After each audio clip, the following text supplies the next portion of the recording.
We will go ahead and call to order the meeting of the Board of Trustees of the Urbana Free Library for June 10th, 2025. Becky, can we have a roll call? Liz. Here. Darius. Here. Sharice. Here. Beth. Here. Dan. Here. Julia. Here. Glenn. Here. And we're missing Erica. All right. Are there any additions, corrections, or modifications to the agenda? Hearing none, do we have a motion to approve the agenda as is? So moved. Oh. Sharice and Beth. All in favor of approving the agenda, say aye. Aye. Any opposed? Agenda is approved. Is there a public comment this evening? Seeing none, we will move right into presentations. So the floor is yours, Pat.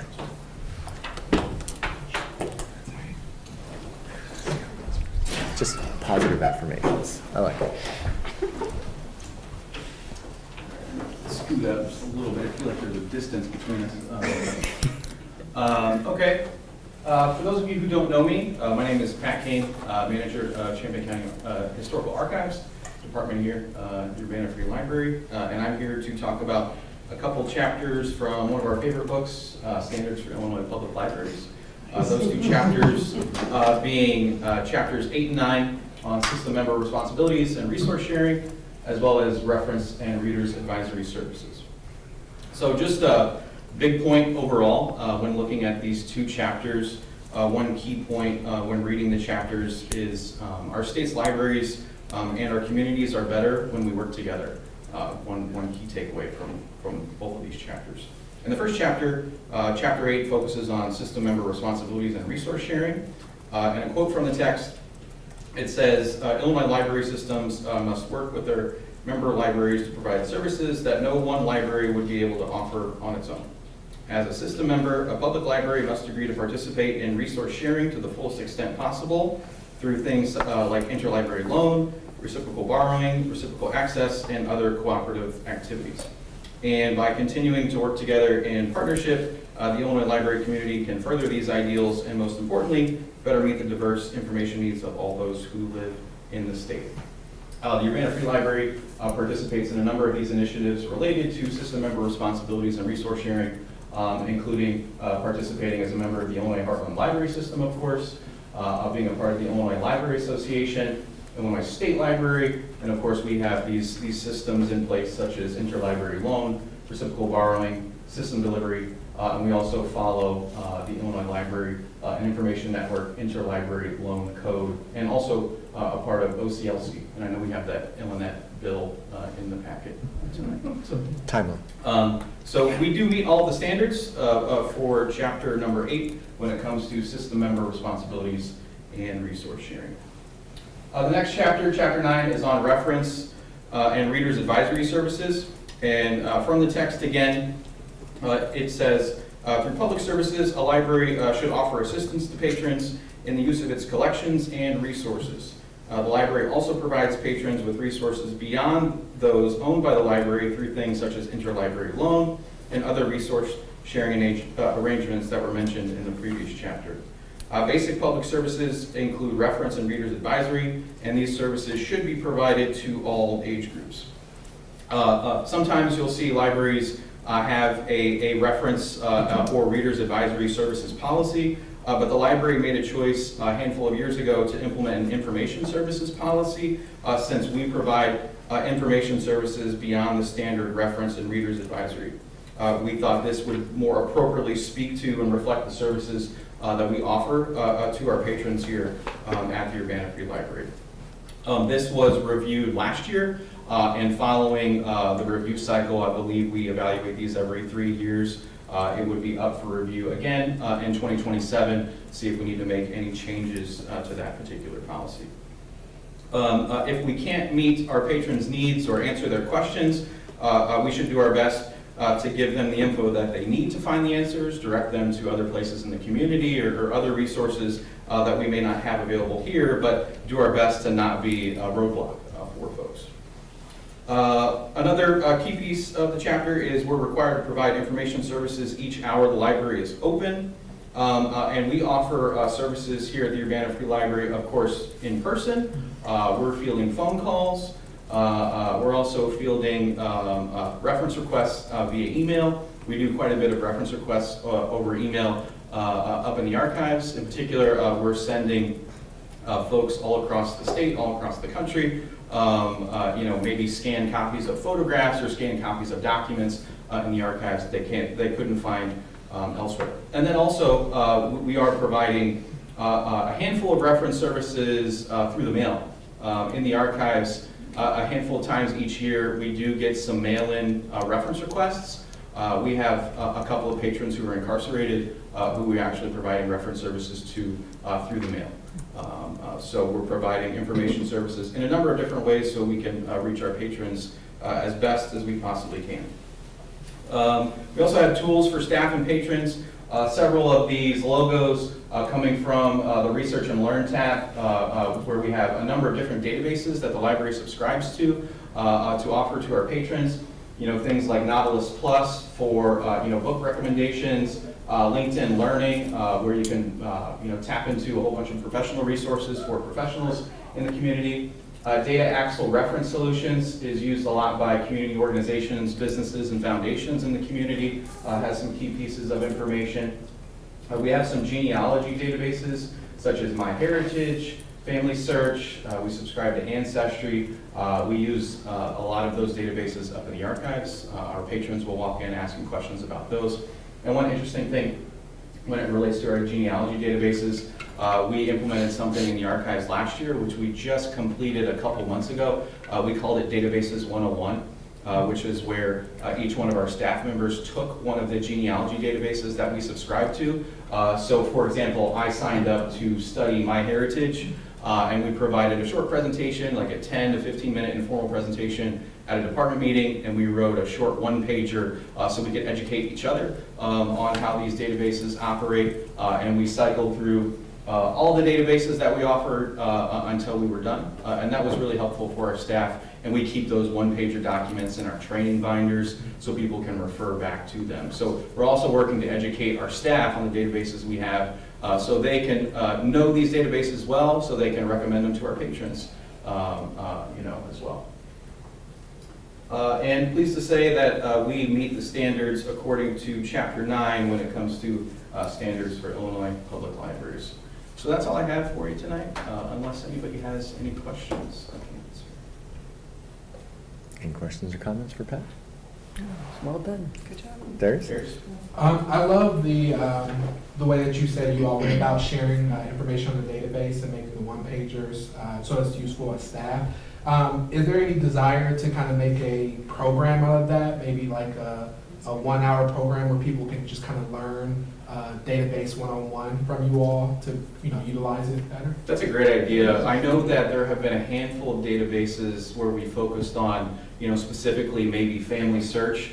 We've even brought in other folks within the community who are even better at Family Search than we are, and hosted a program where patrons could, come in and learn from a Family Search expert on how to use that. But I'll make a note of that, and if we can sort of, get a little taste of each one of the databases at an entire program, that'd be nice. So thank you. Great job, though. Appreciate it. To piggyback on what he just said, when he brought it up, it made me think of a lot of services that we offer as a library. If, in fact, something like that could be one of those services, that if somebody, because the staff has gone through it, so somebody from that on staff is already somewhat not expert at it, but knows how to work it, and then offer that as maybe some kind of class that you could have down here. People bring their laptops, they learn how to do that. And it would take, hour and a half. You spend an hour and a half, and that would at least get people introduced Sure. to that kind of thing. And it's something that could be offered, once a quarter or Sure. something. Yeah, I like that idea too, just to build on our professional development. Yeah. Yeah, so we can know more about the databases. And also people in the community will have the opportunity to come in and learn about how to do that too. Sure. I know a lot of our older demographic, they know how to work a computer and they know how to do certain things. They can do some word processing, but when it comes to searching and researching, they may be a little bit hands-off because Sure. they're not as confident in doing that kind of thing. Yeah. And that might be something that could be helpful for the community as well. Yeah, I mean, and, you know, especially when looking at those genealogy databases, which is what we're pretty familiar with, Right. of an archives, there's so many bells and whistles when it comes to those things. So being able to use all those bells and whistles, you know, as best as we possibly can and know about them, I think would be beneficial, so thank you. Yeah. And then just another question, and this may be going too deep into it, but as you all receive these databases for services for us, I don't know if it's like a one-stop like purchase by the library and it comes with so many of them, but I remember like where Data Excel reference solution was taken on by the library probably about 3 or 4 years ago. It was a great resource. Does it get to a point where you all have to take a look at all these databases to see how often they're being used to decide whether or not to continue to, you know, purchase them Sure. moving forward? Is that ever a thing? Yeah, that's sort of an ongoing sort of situation. We're tracking usage stats each month when it comes to databases. And for example, there's one database, Heritage Quest genealogy database, that there were several months in the last year, maybe not several, maybe a handful of months where it was getting little to no usage at all. And so to be a good steward of taxpayer dollars, since some of these databases, you know, cost a pretty penny, we made the decision to no longer subscribe to Heritage Quest next fiscal year because it wasn't being used as much. So that's something we're analyzing, you know, similar to sort of like a you know, cost per circulation when it comes to other parts of the collection. We're trying to see if our investment in these services is worth it, are patrons actually using it? And yeah, that's something that's sort of happening on an ongoing basis. And I'm assuming it's also happening for other databases across the library too. So, Thank you. yeah. Any other questions, Glenn? I have a question kind of, for me, the opposite end of the spectrum of reference, and that is people approaching reference librarians or whom they perceive to be reference librarians looking for information about social services, or I'm a senior in distress and my landlord is evicting me. How does the library staff feel things like, requests like that? They're not for what I think of as typical library or reader advisory. These are really like the first point of contact for social services. Sure. Do you consider that as part of reference services? Or? Yeah, I mean, you know, I would say we're helping people with any and all questions as best we possibly can. And you have Whether it's- resources, I mean, I guess, do you have resources for it and training and all that? That's the nature of my question. Specific training, I don't know, maybe Rachel. So I can tell you that we do have a series of resources that are available for staff to use, and we do share that information. Regular updating of that is something that is a priority. So know that that's in process. Rachel, you can mention the township coming up. Oh, sure. Yeah, absolutely. So we do have a partnership with Cunningham Township, which is right across the street. We have an intergovernmental agreement, which the board approved. Thank you very much for that. And we've worked to expand into kind of a pilot program where they're coming over and providing essentially office hours on site Okay. for Cunningham Township clients. Now, you do need to be a client of Cunningham Township in order to be able to access those services. And also, we find that many people who come to our computer lab may qualify for services and not be aware of it. And so this partnership is one that I think has benefited all parties concerned. It allows folks to receive intensive one-on-one interaction that may not be possible provided by our staff at the service desk. It's helpful for the patron because they may learn about services in an easier way than if we had directed them to Township across the street. Even though it's across the street, that can be a barrier for folks. And then for the Township, it's provided them an ability to reach clients who otherwise they might not have reached. So. Thanks. Thank you, Richard. Any other questions?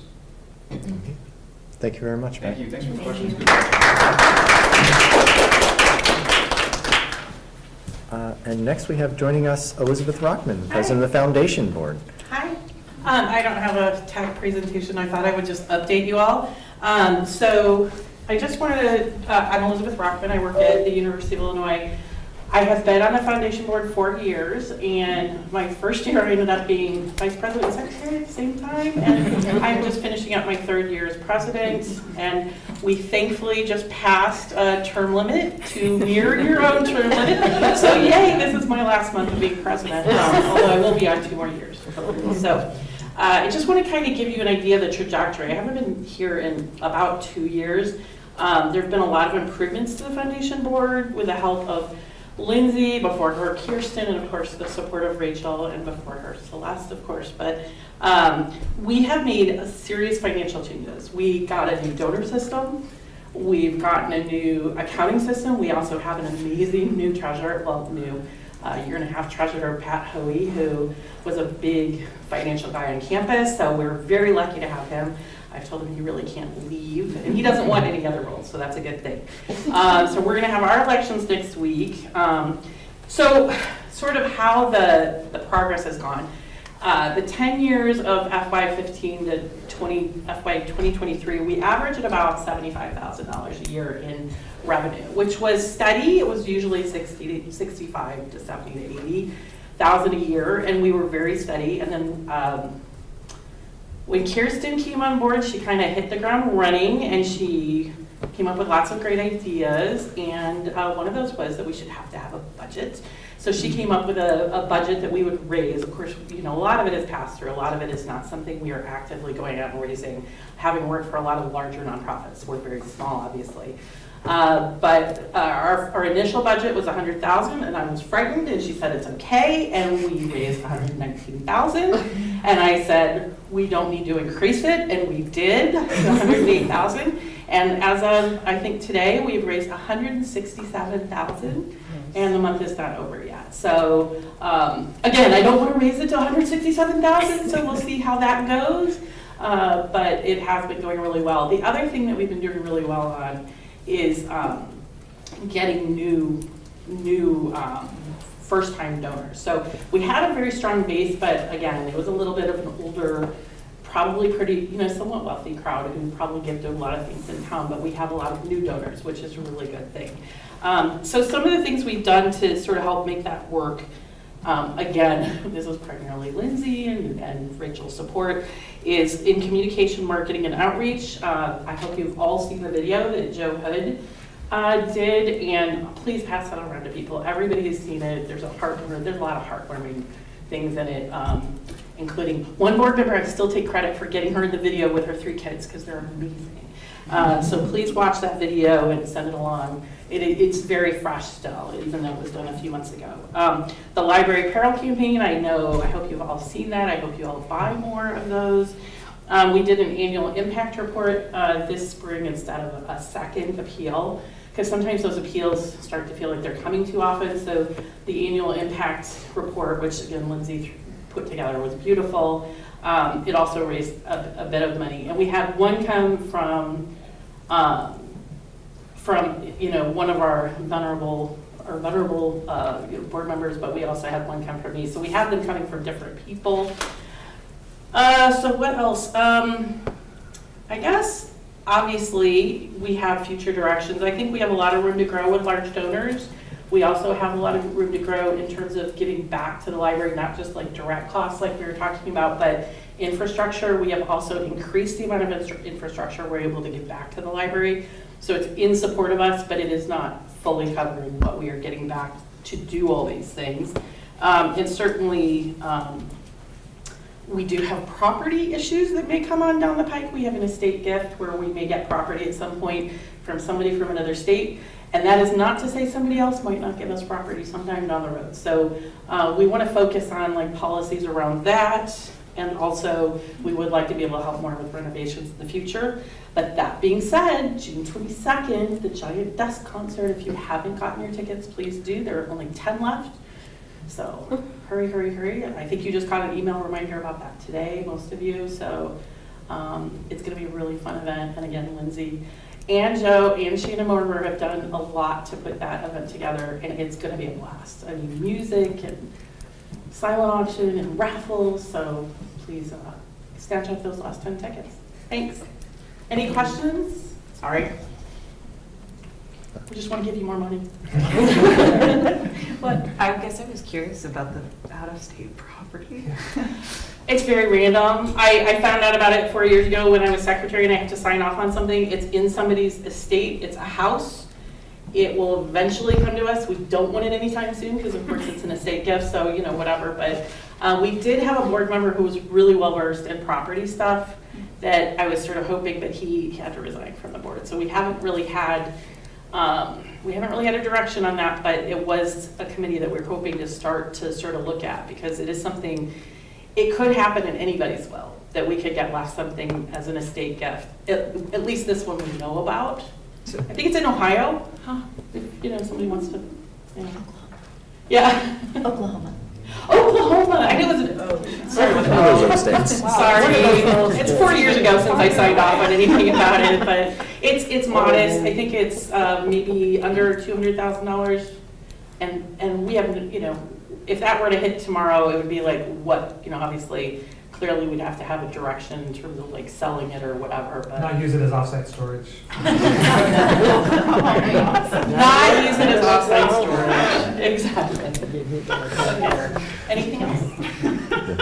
Thank you so much. All right, we're going to move on to our consent agenda, and I will read through first before I ask for a motion on that. So, consent agenda includes board meeting minutes of May 13th, 2025, payroll for May 16th, 2025, totaling $128,424.64, payroll for May 30th, 2025, totaling $113,056, bills for May 16th, 2025, totaling $81,014.92, bills for May 23rd, 2025, totaling $12,147.63, bills for May 30th, 2025, totaling $17,822, and bills for June 6th, 2025, totaling $78,922.56. Would anyone like to separate something out of the consent agenda? Is there a motion to approve the consent agenda as is? So moved. Glenn Second. and Darius. Any comment? All in favor of passing consent agenda as is, say aye. Aye. Any opposed? Hearing none, consent agenda is passed. For individual items, the first one on there is the Illinois Services Agreement, which Pat just mentioned there. That is our standard annual agreement. As always, there's a minor bit of inflation. It's about $300, but not too bad.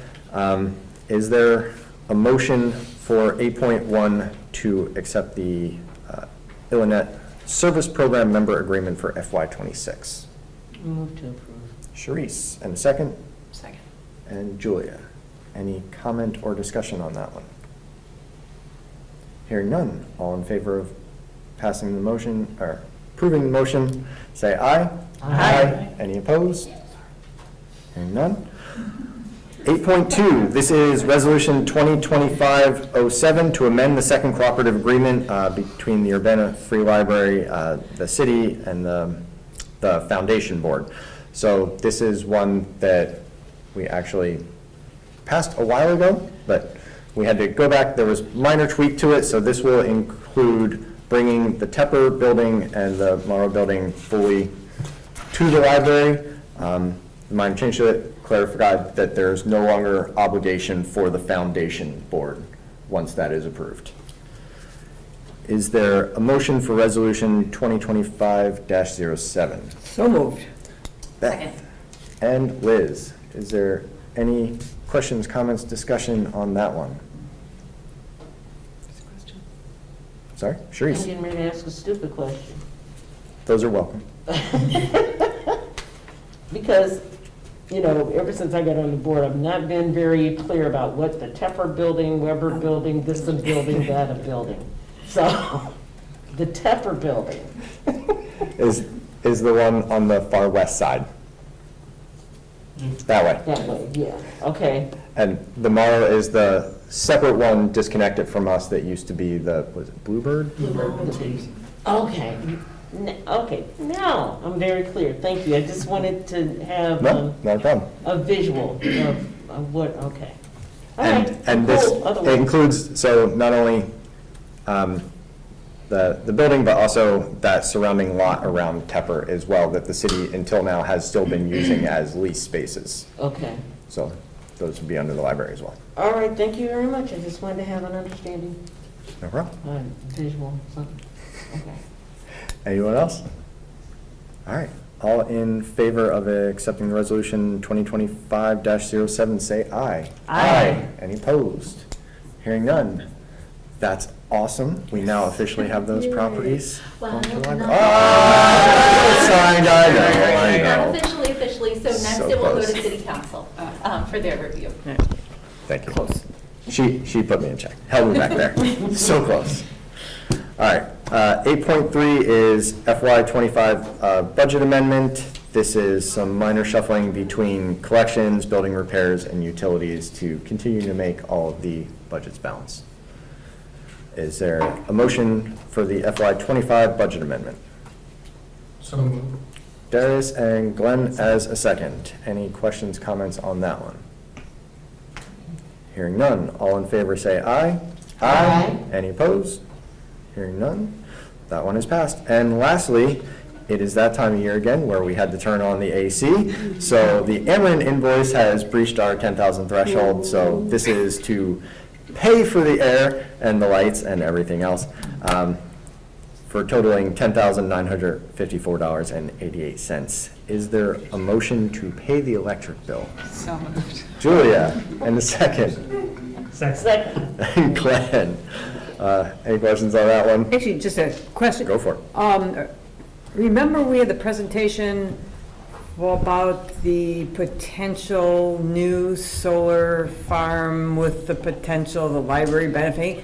Any status on that? Because that was all kind of prompted by our many months of saying, dang, over 10,000 again. Oh, all right. I mean, bring it back to the board.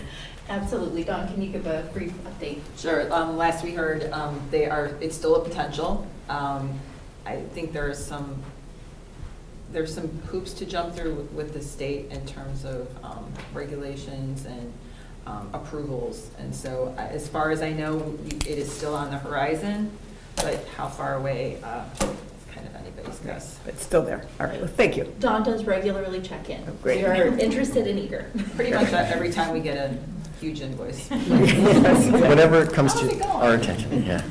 Great, thanks. All right. All in favor of paying the electric bill, say aye. Aye. Any opposed? Hearing none, we will pay Ameren.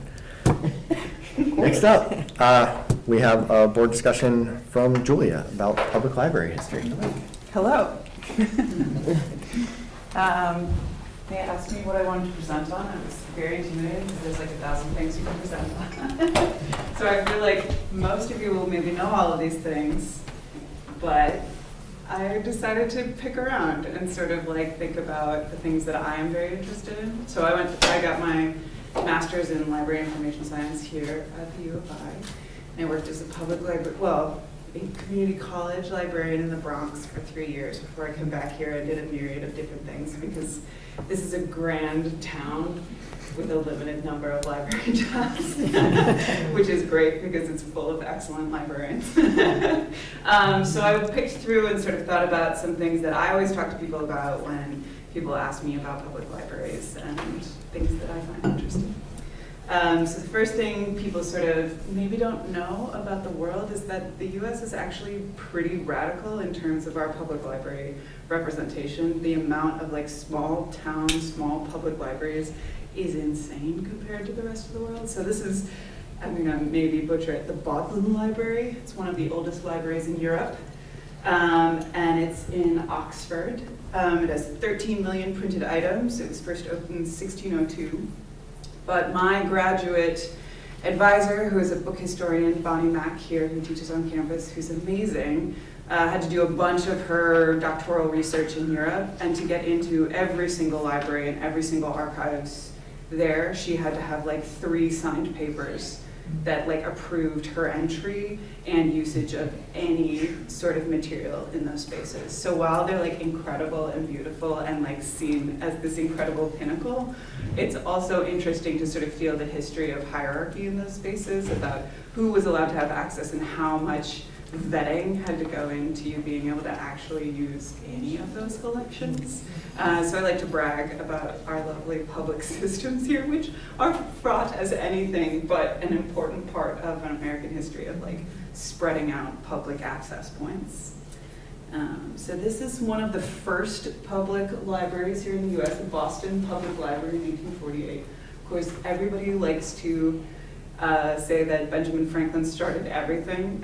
So he gave a huge donation to a library that wasn't this in 1790. But I think part of his sort of legacy around being literate and talking about books in general was about being like everyone should have access, which is pretty incredible and interesting. There's a book written about his sister who actually never learned how to read. So there's sort of like, you can see with all of these stories of like incredible literacy and incredible access, there's also paired these moments where people didn't have access and couldn't get, you know, access to these incredible resources. And you can be like, Benjamin Franklin's sister couldn't know how to read, like what? How is this possible? So this is I went into our very own archives, into our very own archival presentation about this library. So again, maybe all of you know, but it was interesting for me to pick around in our presentations. So this was the first documented library organization in Urbana was in 1854, which is hugely early. That is in the first end of the wave of the Carnegie libraries that like spread across the US. And this is the bookstore, which is the first, on the second floor of this building was the first sort of spot for where actual books were and where people could meet. And this is our beautiful building back in the day. So Carnegie founded over 1,795 libraries in the US and also abroad, which I didn't know. He funded a lot of libraries all over. And in 1908, they reached out to Carnegie to be a sponsor. Their secretary at their request and was like, this is excellent, you guys are doing a great job, you have to come up with a certain percentage of the funds and then we will move forward into helping you build your Carnegie library. Urbana raised an incredible amount of money, $10,000, and then they lost their Carnegie funding because someone in the Carnegie department said, you guys are too good at raising money and we're not going to help you. And then there's a lovely quote by W.E. Coffin, the chairman of the Library Buildings Committee. Andrew Carnegie can take his blood money and go to a place Urbana is going to build a library with Urbana money and Urbana is going to own it. Which I also appreciate as the like, in 1908, our radical devotion to independence and literacy that has been rich in this town for a long time. I love it. Yay! This is a picture of one of our programs that, again, a picture from the archives that's like programming where someone is reading to children in the 40s. But one of my other interests also about librarianship is thinking about it as a space of occupation. Because it's one of the first sort of spaces that was an occupation open to women. There was sort of a time period, I remember reading interviews where people talked about what you knew as a job you could actually be employed as was a teacher, a secretary, and then later like a flight attendant were the like accessible career choices for women, but a librarianship has always been sort of in that pathway, which I think is a really interesting space to think about, you know, how you gain power in the workplace and how you gain an ability to like influence your community, and that was like an occupational space that was allowed for women really early is something that I find endlessly fascinating.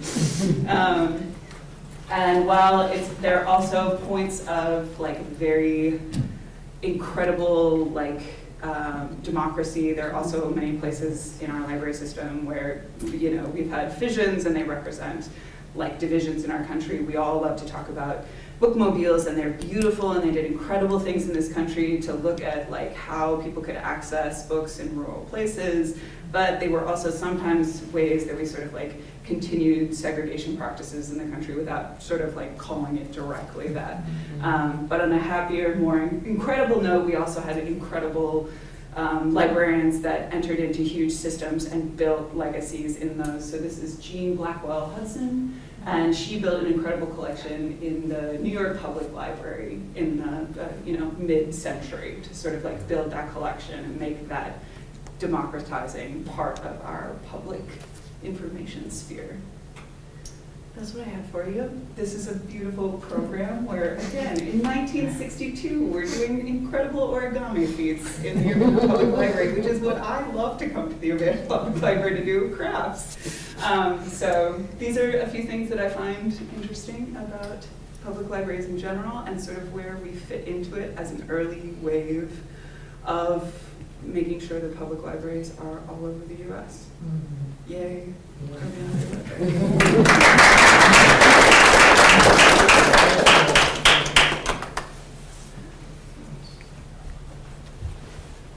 I have a question if we have spaces for questions. Go for it. Julie, can you say a little bit more about the connection between bookmobiles and segregation? I've never heard that. So there was a presentation that I got to, so I'm going to forget the town specifically, but it was someone's PhD work at the library school, and they were looking at a town in the South, and there were pink and blue library cards issued. And I don't know how clear the language was stated, but it was very clearly a redlining situation where some people got pink cards and other people got blue cards. And it meant that you only had access to the bookmobile and you didn't have access to the main branch library, which, and there was a really, this person was studying specifically the point of conflict when people with the alternative library card that was only bookmobile available staged protests and went into the main public branch and brought their library card and was like, no, we should also have access to this library card. I think I followed a couple people's work in graduate school who I'm sure, again, everybody here loves this, but how different public libraries, even the Carnegie libraries that we love so much, right, have this building infrastructure that feels so grand and incredible, everybody feels in awe when they walk into a Carnegie library. But people have also followed up and thought about their architectural structure and sort of argued some of those practices at the time weren't actually meant to have people be together in a space. It was often everyone can come to a Carnegie library, but everybody sits at separate tables. There wasn't this focus in contemporary public libraries, which is so much around how do you build these collaborative spaces where people can face each other, as well as the someone else's dissertation on library desk height. So sort of, again, a sort of classic Carnegie library thing is to have your reference librarian very high up and have the desk very high up, and just our very own excellent library redesigning our desk. To think about what does the desk mean in terms of a power arrangement with your patrons, and be how can we kind of it's sort of something that's just become part of a building. And then how do we be oh wait, do we still need that kind of desk? What kind of desk do we actually need in this situation? And then of course the fun public game of saying, we inherited a building from 100 years ago now. How do we want to reinvent it? And there's a bunch of interesting stories about how these European libraries, who are now following in suit with a lot more of American practices around open access for everyone, everyone can have a library card, everybody can come into the library, are trying to restructure those classical libraries to be actually welcoming and accessible, the same problem they have about getting stairs to be more accessible. Anyways, library buildings. I also took French lit stuff. A grand human, as we all know. Anyways, just a few things I'm nerdy about.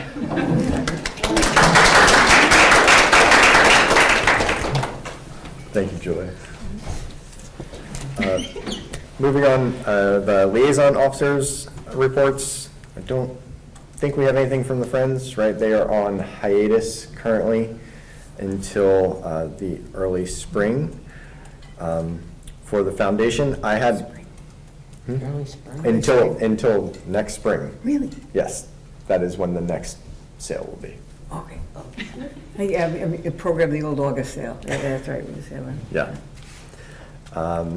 the foundation, I had a sneaking feeling this was going to happen, where Elizabeth was going to steal some of the thunder of things that I was going to mention. I lend it back to you. Totally fine, totally fine. But just the recap there, funds raised at 167,000, so that's over 50%, more than 50% over the annual goal for this year. So going strong. Love what you guys are doing there. The T-shirt sale that you mentioned, there's been close to 100 of those sold now, so over $1,000 worth of those. So do get your Urbana library gear. And yeah, that I just saw when I sat down here right before the meeting started, the email that you referenced there, that there were only 10 spots left for the Giant Test concert. So if you haven't yet, grab a spot, come on down and join us in just a little over a week, about a week and a half. Darius, anything for IHLS? IHLS is currently accepting feedback on their board bylaw revisions, as well as they are hosting a advocacy update webinar. The topic is what we know and what you can do with it. This update is on the Institute of Museum and Library Services funding, what advocacy resources are available, and best practices on using that advocacy. And then they also just put out a save the day for their IHLS Member Day, which is February 19th, 2026. Great. Darius, are there any bylaws changes we need to worry about that you know of? As of now that I know of, no. I am going to kind of dive into it, and if there's anything that's alarming, I'll make sure to send out. I can also tell you that I've already reviewed the bylaws and submitted comments and been in touch with the executive director there personally. Anything of concern? No. Good. So maybe I don't have to do that.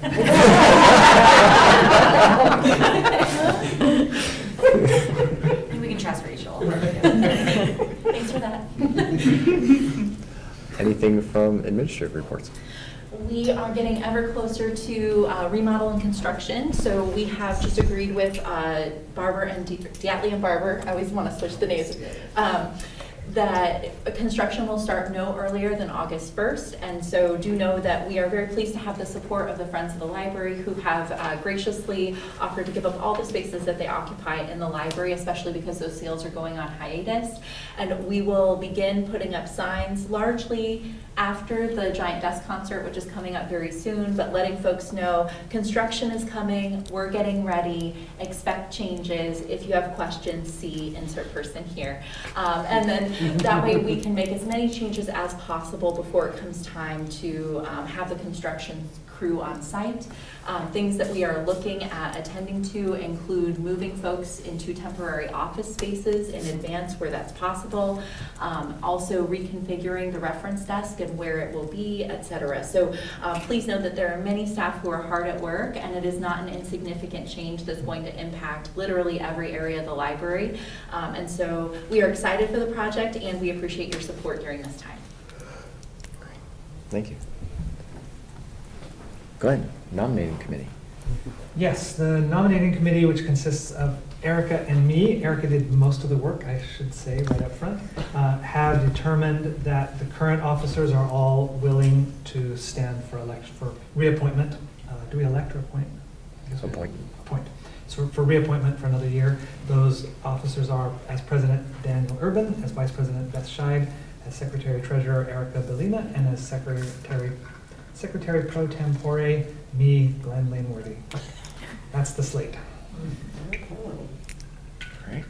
And then are there questions, comments on that one?